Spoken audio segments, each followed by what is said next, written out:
Hukum berhubungan saat masa nifas dalam Islam tidak diperbolehkan. Hukumnya sama seperti berhubungan seks saat haid yang secara tegas dilarang dalam Islam.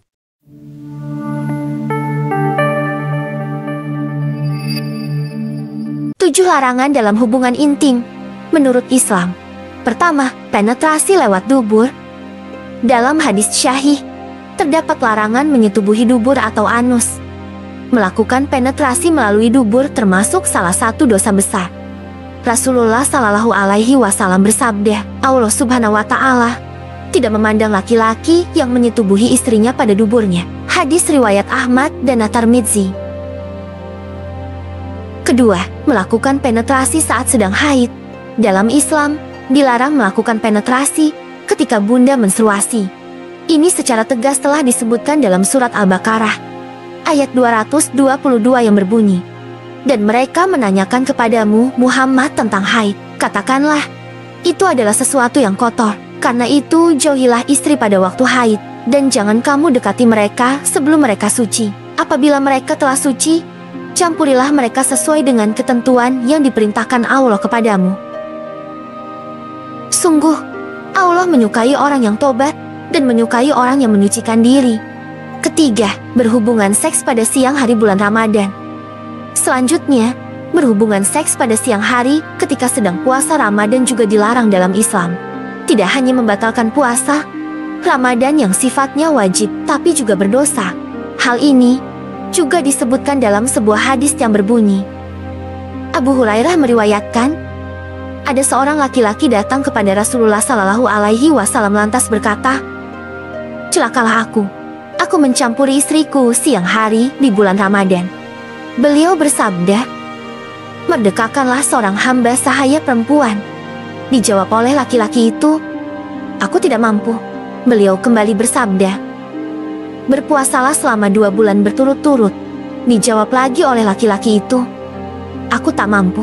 Beliau kembali bersabda, berikanlah makanan kepada 60 orang miskin. Hadis riwayat Bukhari. Keempat, berhubungan intim saat itikaf di masjid.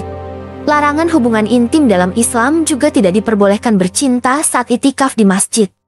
Tertuang jelas dalam surat-surat Al-Baqarah ayat 187. Dihalalkan bagimu pada malam hari puasa bercampur dengan istrimu. Mereka adalah pakaian bagimu, dan kamu adalah pakaian bagi mereka. Allah mengetahui bahwa kamu tidak dapat menahan dirimu sendiri, tetapi Dia menerima tobatmu dan memaafkan kamu. Maka, sekarang campurilah mereka dan carilah apa yang telah ditetapkan Allah bagimu. Makan dan minumlah hingga jelas bagimu perbedaan antara benang putih dan benang hitam, yaitu fajar. Kemudian, sempurnakanlah puasa sampai datang malam, tetapi jangan kamu campuri mereka ketika kamu beriktikaf dalam masjid. Itulah ketentuan Allah. Maka janganlah kamu mendekatinya. Demikianlah Allah menerangkan ayat-ayatnya kepada manusia agar mereka bertakwa. Kelima, bersetubuh tanpa foreplay. Ada pula larangan bersetubuh tanpa foreplay terlebih dahulu. Al-Hakim mengatakan, janganlah menyetubuhi istrimu begitu menemuinya, tapi tempatkanlah ia di kamar sesaat, lalu ciumlah dan dekaplah. Sebab, jika engkau langsung melakukan hal itu saat bertemu, maka itu suatu yang tercela. Keenam, bergosip tentang ranjang. Larangan hubungan suami istri dalam Islam juga diharamkan menyebarkan rahasia persetubuhan. Jangan membanggakan atau mempermalukan salah satu pasangan dengan berbicara soal seks kepada orang lain. Nabi Muhammad Shallallahu Alaihi Wasallam bersabda, sesungguhnya manusia terburuk di sisi Allah pada hari kiamat ialah laki-laki yang bersetubuh dengan istrinya atau istri bersetubuh dengan suaminya, kemudian ia menyebarkan rahasianya. Hadis riwayat Muslim. Ketujuh, hukum berhubungan saat masa nifas dalam Islam tidak diperbolehkan. Hukumnya sama seperti berhubungan seks saat haid yang secara tegas dilarang dalam Islam.